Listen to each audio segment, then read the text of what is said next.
They tried to auction off my family's land while I was burying my father. I came home from the funeral, and there it was, a giant white sign staked in my yard with bold red letters screaming, "Auction," and strangers walking the fence line like they owned the place. The woman behind it, HOA President Karen, Elliot Crane in his blue blazer and smug grin, was on the phone calling the cops, telling them I was trespassing on my own ranch. That's how my story starts. And trust me, it only got uglier from there.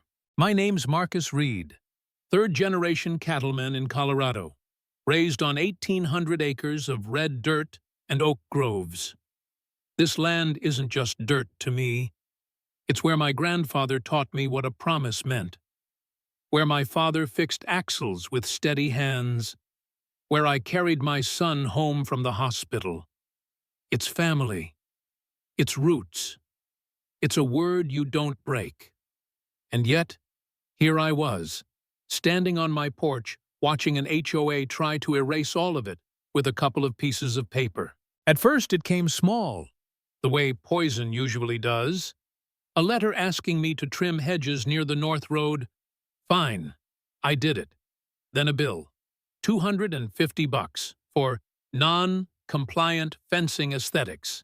I shook my head, paid it just to avoid drama, though my land wasn't even in their HOA.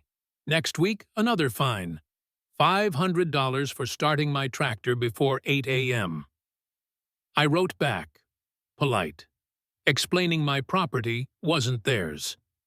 I attached deeds that went back 3 generations. I even showed up at one of their meetings, sat in a folding chair, and introduced myself. If the dust or noise bothers you, let me know. We're neighbors. We can work it out, I said. People shifted uncomfortably. A couple smiled, but Elliot just gave me that politician's smile that doesn't reach the eyes and said, "We enforce." That was the moment I realized this wasn't misunderstanding. It was power. They didn't want to talk. They wanted control. Soon, they brought in Stonefield Management, some slick outfit with ironed suits and cold emails that said things like immediate compliance required and collection activities will proceed. Suddenly, I wasn't just getting letters. I was getting threats. One night, Sarah, a young mom from down the road, knocked on my door with her baby on her hip. She was pale, shaking. "They're out there," she said.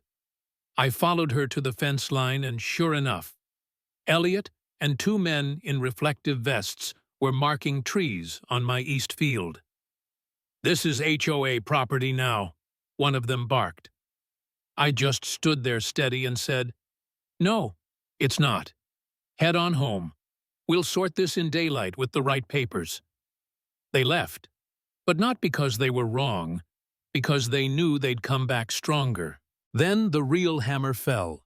A notice nailed to my oak tree. Sheriff's sale. Reed Parcel A, unpaid assessments. 2 weeks until they tried to auction off 1,800 acres that had never belonged to them. I can't describe what that felt like, standing in the moonlight, holding that paper, hearing my father's voice in my head telling me a promise is stronger than fear. That night, I sat at the kitchen table staring at the old photo of me, Dad, and Grandpa. I felt something crack inside me. I'd always believed kindness was stronger than force, that if I kept waving at neighbors, fixing gates, bringing pies, they'd remember we were all human. But now I wondered if I was just a fool. Maybe I should just walk away, sell what I could, start fresh somewhere else. The thought burned in my chest like shame. For the first time in my life, I doubted whether I had the strength to carry my family's promise. It was Maya, my old friend turned lawyer, who pulled me out of that hole.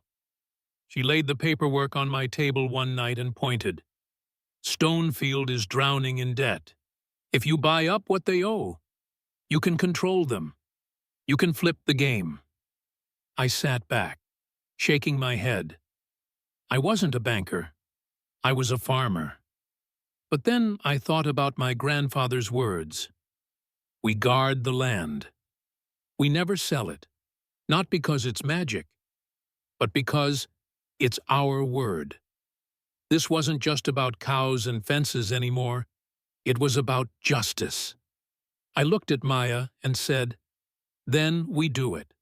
By the book, all the way. The day of the show called auction. The courthouse steps were packed. Elliot strutted in with his blazer and smug grin. Linda Fox clutching her pearls. Brad fanning himself with a folded agenda.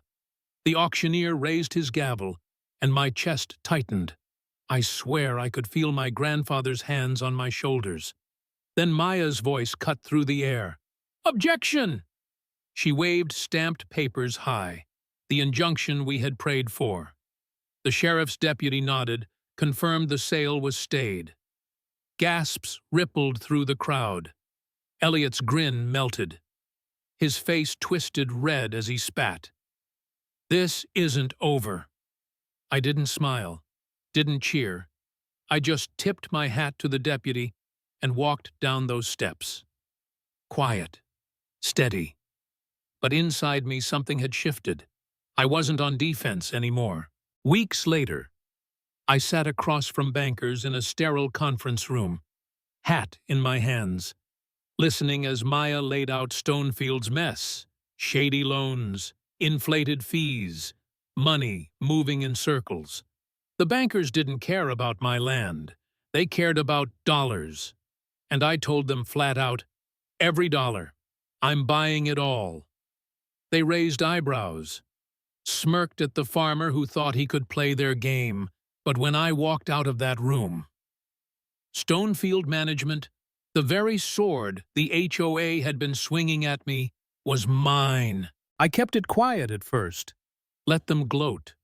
Let Elliot tell the neighborhood he was days away from seizing my ranch. Then came the newsletter, same as always, except for one line at the bottom. Stonefield Management, a Reed company. Elliot saw it, turned pale, stormed into the glass office downtown demanding answers. Instead of his manager, he found me sitting at the head of the table. I looked him in the eye and said, "Good morning. Shall we begin?" His face crumpled. Shock, rage, fear, all tangled. He pounded the table, shouting, I couldn't do this. I leaned forward. I already did. But desperate men are dangerous. Elliot wasn't finished. He tried to dissolve the HOA, rebrand it as Cedar Ridge 2.0, force every homeowner to sign away their rights. Flyers went out promising parks and golf courses, but neighbors weren't buying it anymore.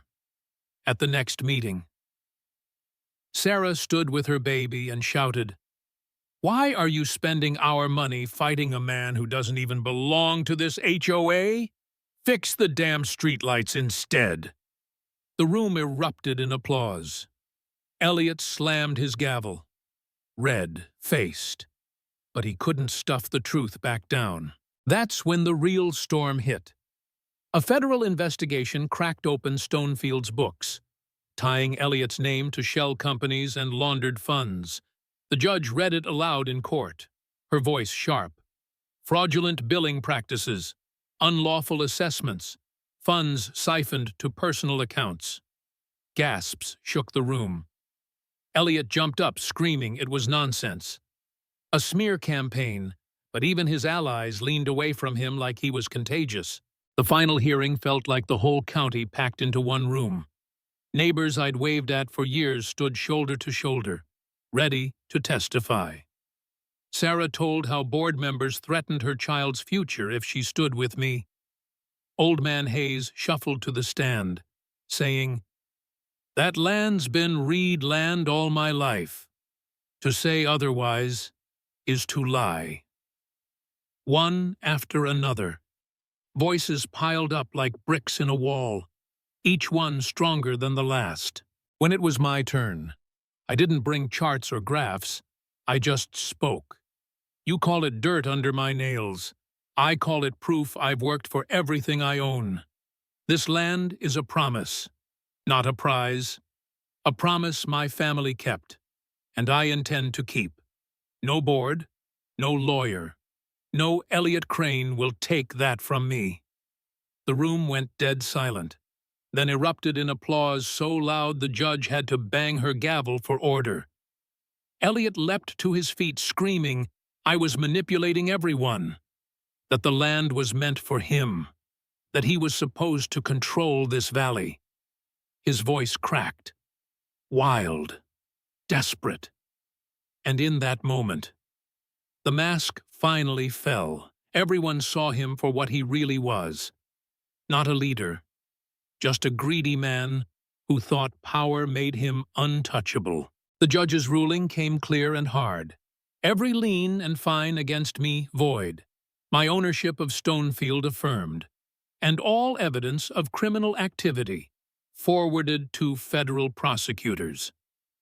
Deputies stepped forward, clamping hands on Elliot's arms as he sputtered. No, this can't be happening.